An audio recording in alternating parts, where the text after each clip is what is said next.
there is a daunting task ahead for the jury members. We are basically rolling about 20 road tests in one day. So that's a lot of work for them.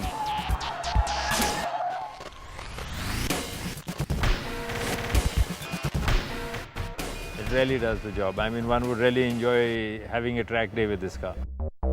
Driving was fantastic. I think it's probably the easiest car to drive. This will be a long-term paying proposition. Hello and welcome to the second episode of the CNBC TV 18 Overdrive Awards 2014. Now we've taken you through our list of contenders for the small car of the year, the sedan of the year and the executive car of the year. But how could we forget about SUVs in our SUV crazed market? So here are our nominees for the SUV of the year.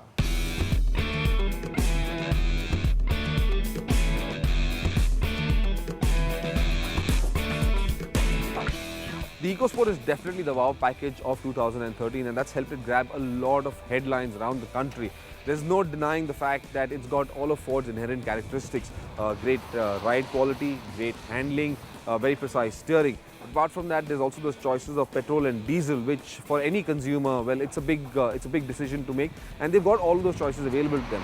For me personally, though, my headlining moment with the EcoSport is that 1-litre turbocharged petrol engine, the EcoBoost. I think it's got phenomenal power, it's got great efficiency, and it's a lot of fun to drive.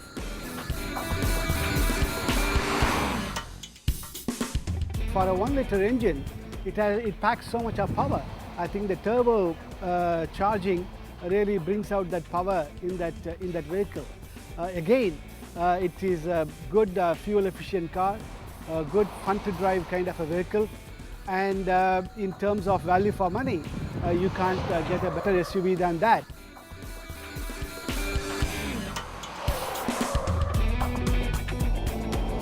From the outside, it looks fantastic, but once you get inside that car, it's quite small. It's very cramped, I would say, inside for an SUV.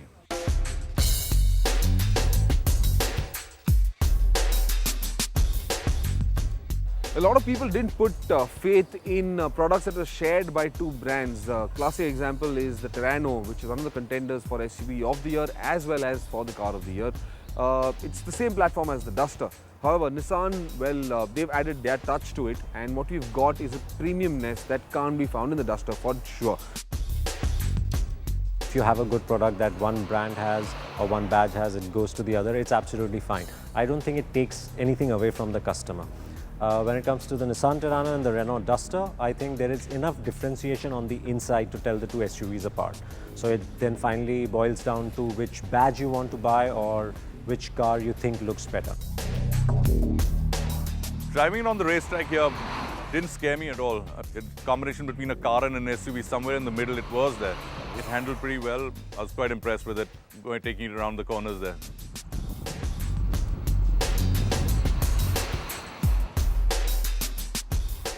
It seems to have been researched well, pulled well throughout. There was no turbo lag. It was quick. It was quiet.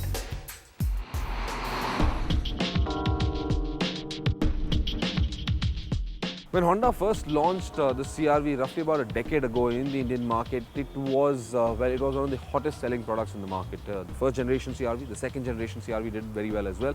However, over the years, diesel became predominantly more aggressive in the market, and because it lacked the diesel engine, Honda CR-V dropped in sales. That continues to date. However, it is not a reflection of the CR-V. The CR-V continues to remain one of the best products, one of the most brilliant SUVs you can buy in the market. CR-V is well known worldwide, so all of us have driven at some point in time, either in Europe or in the US or in some other country. So it's a well-known SUV. The only thing that I find in India, we could have perhaps got a diesel version. Because in an SUV of that class, people would tend to prefer a diesel version. It's got quite a lot of space inside. It's something that it's proven itself over the years, and build quality has to be good, and a lot of people are happy with it.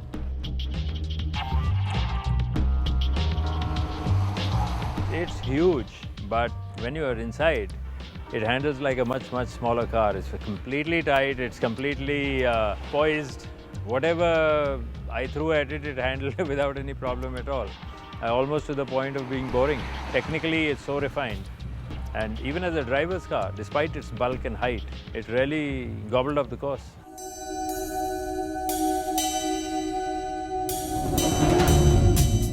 Well, practically speaking, there definitely are a lot of people who are looking for a vehicle the size of the GL, principally because it offers you 3 rows of seats.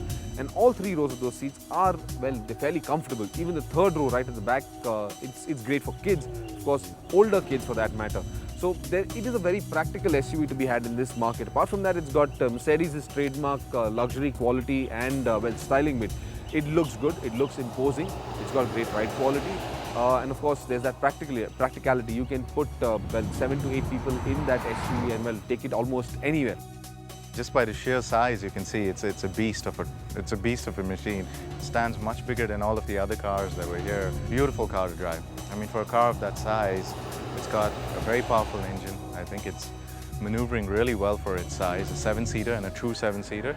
I think it does that really well. I think it's got a little bit more off-road capabilities than it probably has listed, but just very easy to drive. I mean, it just feels very balanced, and even on the turns at a very high speed, you still felt like you weren't going to tip over or anything like that. Well, going around the track, the GLs handled it brilliantly, I would say. It's not meant to go around the tracks, but it handled it brilliantly. Maybe it was me who was driving, but it was a great car to drive. The engine was refined, the gear shifts are fantastic. You know, you didn't feel that it's stretching itself in any of the gears. Stay tuned to Overdrive, as on the other side of this break, we take you through the nominees for the Bike of the Year award for 2014.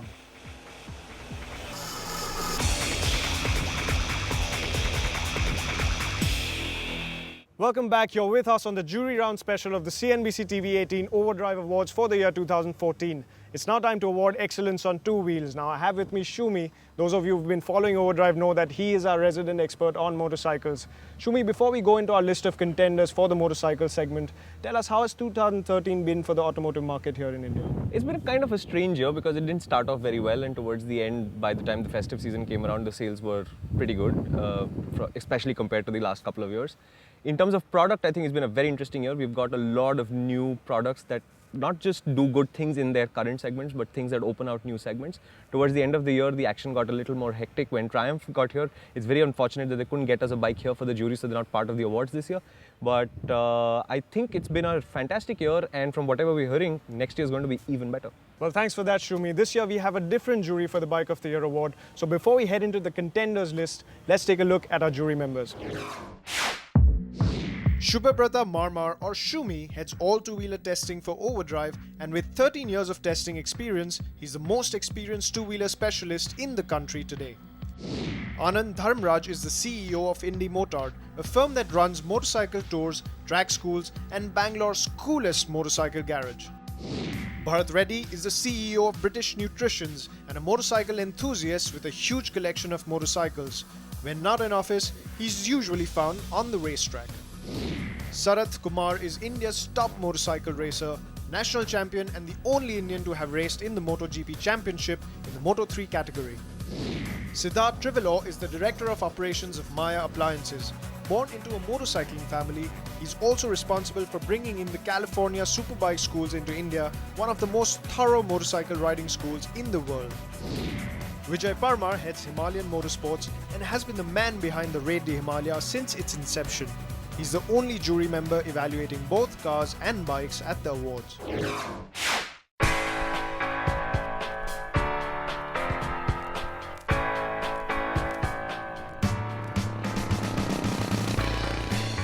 I think the styling of the Continental GT is the highlight of the motorcycle for me, because before you ride it, before you see what the key looks like, before you get a sense of the spec sheet or anything, you look at it and you're instantly in love with it. When you look at it, your heart immediately takes over and says, this is a really cool bike. I want to have one of these.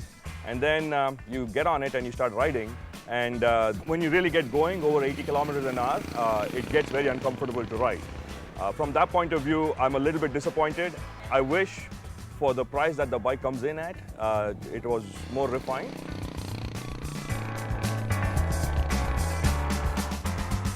The handling, I think, has a lot of room in terms of improvement.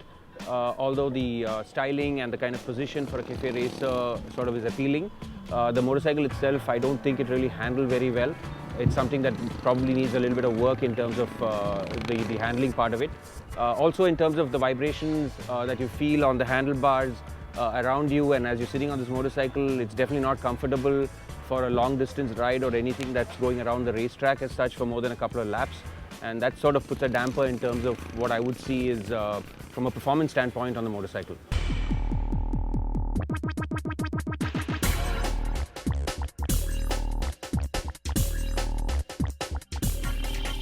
KTM, when you look at it, it takes you back to your hooligan inside you. As soon as you look at it, you want to go and ride and have fun with it. And the power delivery is amazing, the engine is smooth, the build quality is nice. So as soon as you get on the KTM and you ride it at the racetrack, you're like, yeah, the ergonomics could have been better, and you're not quite sure whether your feet are in the right place and whether your hands are falling in the right place or not. But give it 20-30 minutes of acclimatization time, and then you realize that the 390 is actually an incredibly fast motorcycle to ride, and it's an incredibly easy motorcycle to ride. Very, very quick. It just gets out from under there, and it's definitely a bike for the more mature, sport-minded motorcyclist, and not really for the commuter. Once I got on the bike, I didn't feel like getting off. I think it's brilliant in most ways. There's very little bad things I could say about the bike. As far as value for money, I think it's priced really well. Everything, the acceleration, the power, the braking, the handling, the balance of the bike, everything feels really good. If I had to nitpick, I would say, you know, in high-speed corners, if there are quick changes in direction, it's a bit unstable, but nothing that, you know, a small suspension upgrade wouldn't take care of. Overall, the styling, I think it's brilliant. I think it's aggressive. It's an excellent street bike styling to have if you're into that sort of thing. A lot of people, I think, can't even differentiate between the 200 and the 390 unless you look at the sticker. So a stickering on the tank isn't exactly clear to say, oh, you know, this is a 200 or a 390 because it looks exactly the same. Power-wise, I can say it's like a devil bike. You know, wherever you open, whenever you open the gas, it's like devil power coming, very rough power. Because I cannot feel the drop also, RPM drop also. It's always maintaining the RPM. If I am maintaining 6,000 also, when I am opening throttle, suddenly it's coming to 10,000, 11,000 RPM. So that's very important for bike. I never feel that kind of power in any bike in India. So this is the first bike I am seeing this kind of power. Given the power that it kind of makes and the bigger engine, I just seriously wish it was more of a sort of bigger motorcycle in terms of the ergonomics.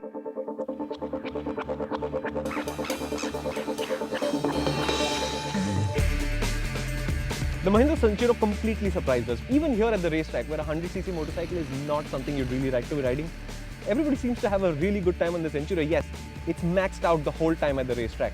But what the engine can't give you, the chassis does. I think its handling was really a surprise. I didn't expect it to handle like that on the corners, and it kept a line. Centuro comes in at the same price range as the Bajaj we have here. And you know, when you look at it, I think it's 500 rupees more, I was told, and you know, for that much money, the amount of stuff put into the bike, it's quite impressive. I just hope, like for example, you know, the key fob is nice and very cool. You know, many cars don't have key fobs like that. It comes with immobilizers.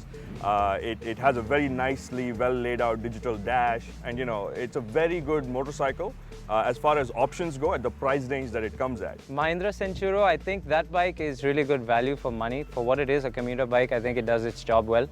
This bike, of course, major work they're having with the gearing, because for the bike, gearing is very, very important. This is, again, they can ride very small state or small villages, but if they want to ride a little bit longer distance, means very difficult. So they have to work on gear ratios. Disappointed with the lack of the front disc brakes. It's still using a drum brake, which I think most motorcycles have moved away from. Most cars have obviously moved away from. That's something that I don't think any motorcycle today has. But for the price point, maybe that's what people look at. It's still not the best in the segment, I think, but I think Mahindra have come a long way with their motorcycles, and if this is how they're going to make their motorcycles, their next one will be quite a motorcycle to ride. Coming up after this break, the rest of the nominees for the Bike of the Year award for 2014.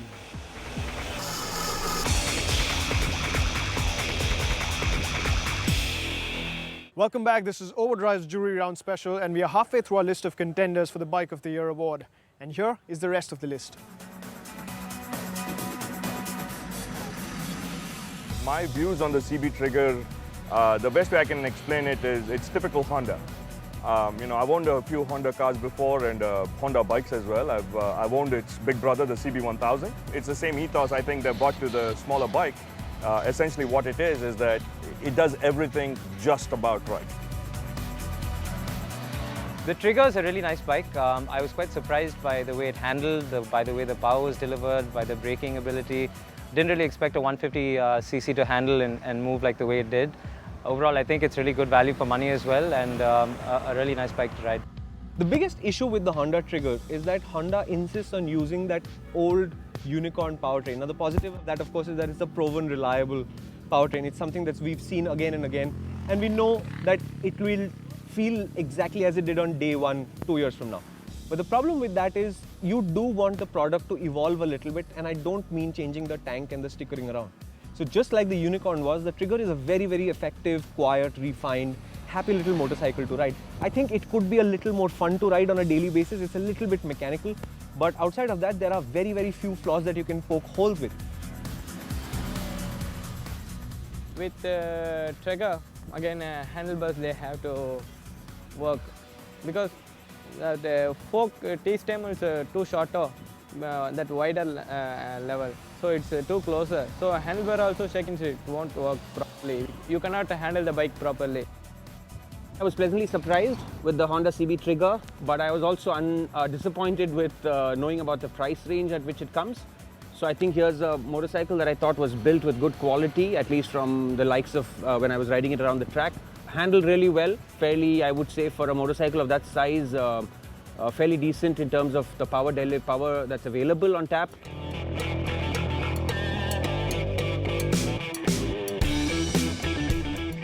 The Discover 100M is an interesting motorcycle to me because the M stands for mileage, and as soon as you bring the mileage word in, what you subliminally tell me as an enthusiast rider is that this is not going to be fun at all. But when we tested it, I was quite surprised because it is frugal. It does produce remarkable fuel economy. It's not really that slow because it still does make about 8.5 bhp. Most importantly, it's a very tiny, small package with a lot of torque that comes well together in traffic. So at the racetrack, it's not really proving to be all that much fun to ride, but in traffic, it just slices through traffic like it's not there at all, and I think that's an amazing achievement. It's a compact bike, it's a very good rideable for city. Otherwise it's smoother, gearing also not too tall and not too short, it's normal, it's a good gearing, and power wise also it's okay because hot power also we cannot ride in city because a lot of sands, a lot of mud, everything is there. So gearing also very good. Of course, value for money is there at 46,000 rupees. It's easily affordable, and most people will not have anything to complain. And with the network spread across the country, I think Bajaj can look after the machine quite well. There's no real issue there.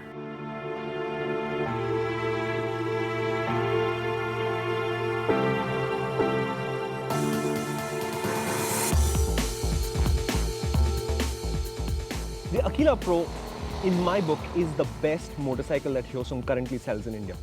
Now that's a big statement because if you look at it, it's not really an amazing motorcycle because it uses the GT650R's V-twin engine in a cruiser frame, and that styling is slightly odd because it's neither fully retro nor fully futuristic, it's somewhere in the middle. But when you ride that motorcycle, I don't know, there's something about it, you start smiling. It's not like it has extraordinary performance or fantastic handling, but there is something really nice and honest about that motorcycle, and I think on motorcycles, across the board, honest works. Taking the Aquila out, I expected it to be I guess on a similar lines as the Harley Cruisers at the bottom end of the Iron 883, but it had a mid-range cruising power. So if I look at performance from a power standpoint, brilliant. I think it's come out much more better than expected. But if I look at the ergonomics of it, I think it sort of puts you into a lull of like thinking that this is a lazy motorcycle. It handled well, but of course the ground clearance is something on any cruiser for that matter will be a disadvantage on Indian roads. The Hyosung for me was the surprise of the day as I was riding, simply because I did not expect what this bike delivered out on the track. Obviously I was not trying to go really fast, but when you sit in and get into a cruiser mode, I think it's one of the nicer cruiser bikes that I've ridden. The seating position on this, I think, is spot on. So the guys who are designing this, the ergonomics is just about right. The brakes are just fine. You know, the engine is surprisingly well refined, you know, for what it is. And, you know, even if you're in a higher gear, in a lower speed, it pulls through, it pulls very strongly. So there's kudos to the engine right there. Problem is, there are Harley Davidsons at that price point or slightly below. And I think the value proposition simply is that for that money, would you buy a Harley Davidson or a Hyosung? And I think that question answers itself. But Hyosung sells bikes in parts of the country where Harley Davidson hasn't gotten yet. And to those people, this is a completely valid cruiser purchase at the price. Well, there you have it, ladies and gentlemen, 20 of this year's best cars and bikes launched in India. Now, they've been put through the country's toughest litmus test by the most experienced jury in the business.